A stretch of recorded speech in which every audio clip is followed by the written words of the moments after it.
So there's kind of a bit of controversy about that. While the novel, while they could be promising, and one would think that potentially replacing the dystrophin protein or the dystrophin, the DMD gene that is missing, would replenish its structure and its function, and that would cure the disease.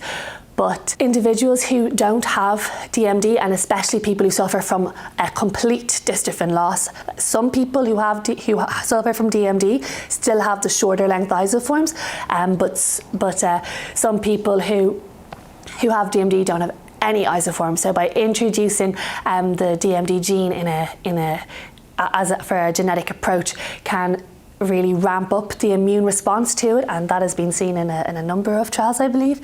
So this is definitely something that we just need to take into account when we're looking at genetic approaches and to try and combat. But as if we could combat the immune side effects, definitely it would be a very good approach for the muscle and hopefully for the cognitive impairment as well.